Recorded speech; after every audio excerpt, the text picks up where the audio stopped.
आपण बघतो महाराष्ट्र आपला आवाज आपला अधिकार. पेठ तालुका हा आदिवासी तालुका म्हणून ओळखला जाणारा आणि पेसा अंतर्गत हा तालुका, या तालुक्यामध्ये 9 ऑगस्ट हा साजरा सणाच्या पद्धतीने केला जातो. यावेळी सर्व आदिवासी खेड्यातील सर्व तरुण वर्ग, महिला वर्ग मोठ्या संख्येने आपण पाठीमागं बघतो स्मारक या आवारात येऊन आदिवासी हुतात्मे देशासाठी बलिदान दिलेलं आहे अशा वीरांच्या स्मरण म्हणून या ठिकाणी भेट दिली जाते. तर आपण आता मध्ये सुद्धा बघितलं की जी काही स्मारकमधील तयारी किंवा जे स्मारक आहे त्याची अवस्था कशी आहे ते प्रत्यक्ष तुम्हाला दाखवणार आहे. त्याआधी मला असं सांगायचं आहे की नगरपंचायत माध्यमातून जो काही निधी उपलब्ध होतो तो निधी स्वच्छता विभाग असो किंवा जे काही दुरुस्तीकरण असो अशा पद्धतीने जो निधी उपलब्ध केला जातो. तर माझ्या अंदाजे जो काही निधी उपलब्ध झालेला असत तो या स्मारकवरती खर्च केलेला नाही. आता आपण बघितलं की बॅनरने जे काही स्लिंग पडलेलं आहे त्याला बॅनरने चिपकवायचं काम चालू होतं. तर खरोखर तालुक्यातील जे काही स्वतःला आदिवासी नेते कार्यकर्ते समजतात त्यांनी या ठिकाणी येऊन एक वेळा भेट द्यावी की जे काही स्मारक आहे आणि स्मारकची अवस्था कशी आहे. तर खरोखर पेठ तालुक्यामध्ये हा एक चिंतेचा विषय आहे.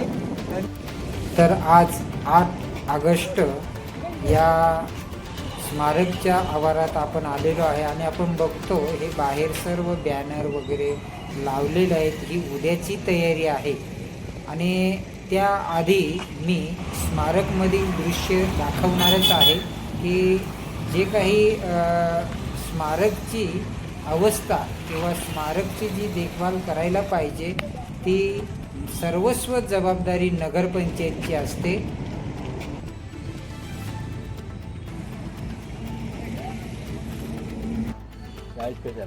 चाळीस 2-4 कामाचीच आहे. त्याचा 18 कोटी वॉटर कुठला आहे 18 आणि सगळ्याला 10-12 कोटी रुपये खर्च केले. 30 कोटी ते 2 कामाचीच झाले.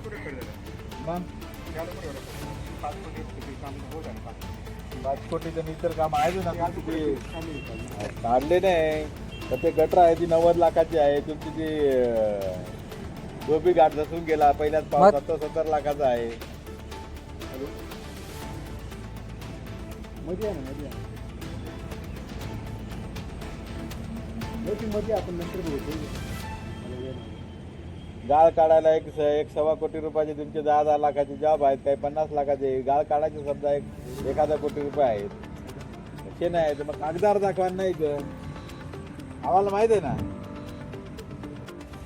तर आपण बघतो पेठ शहर हे स्मारक असून स्वातंत्र्य दिन 15 ऑगस्ट आणि क्रांती दिन 9 ऑगस्ट यासारख्या राष्ट्रीय प्रसंगी येथे हुतात्मा स्तंभाचे पूजन केले जाते आणि आपण बघतो ही परिस्थिती कशी आहे.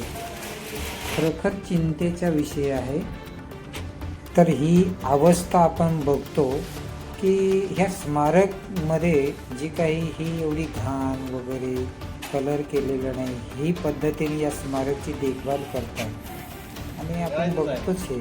आता ही भाषा झाली का करायचे म्हणजे कधी. हॅलो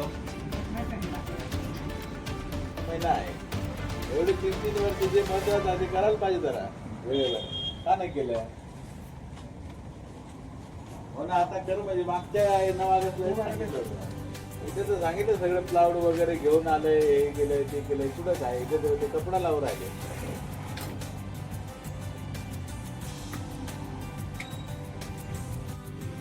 आज चालू झाले लाईट चालू आहे का लाईट. हा पेठ शहराची पोझिशन आहे म्हणजे काहीच काम नाही व्हायचं. मग 100 कोटीची एकीकडे कामं सांगता तुम्ही का हो. 100 कोटीचे कामं सांगता कुठे आहे.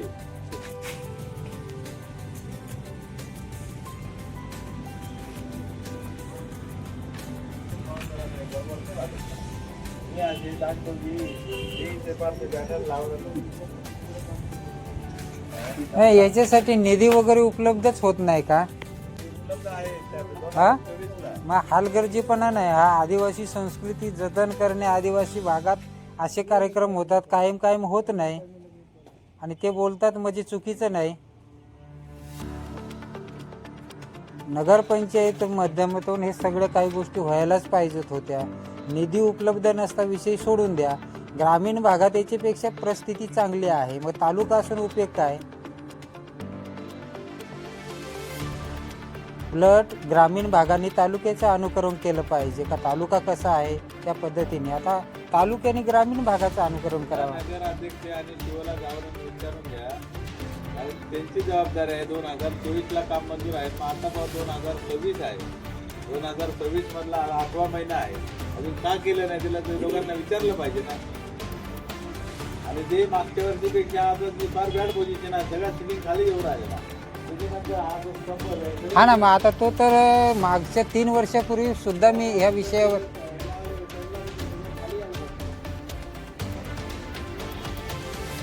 अशी जर पोझिशन असेल म्हणजे दुर्लक्ष करून नाही झालं. तर आपण बघतो हे स्मारक आहे आणि ही स्मारकची अवस्था बघा. ज्या पद्धतीने कचरा कुंडी आहे त्या पद्धतीने या स्मारकची देखभाल केली जाते. आपण आदिवासी या ठिकाणी जे काही आपले हुतात्मे त्यांचं स्मरणार्थ हे जे बांधलेले स्मारक आहे त्याची अवस्था बघा. तर तालुक्यात हे जे चाललेलं आहे आणि तालुक्यामध्ये हे आपण बघतो स्तंभ जो आहे हा पूर्ण तुटलेला आहे, हा कधी पण पडू शकतो. मग याला साधं सिमेंट लावणे, कलर देणे हे काम नाही का? वर्षातून एक येणारा 9 ऑगस्ट तो पण चांगल्या पद्धतीने साजरा करता येत नसेल तर खरोखर पेसा किंवा जो आदिवासी तालुका म्हणून आहे तर यासारखं दुर्दैव मला वाटत नाही. कार्यकर्ते पुढारी बघा जरा, ही सिलिंग याला बॅनर चिपकवलं आहे आणि आपण विचार करावा की ही परिस्थिती झाली कशी काय. तर खरोखर चिंताजनक विषय आहे.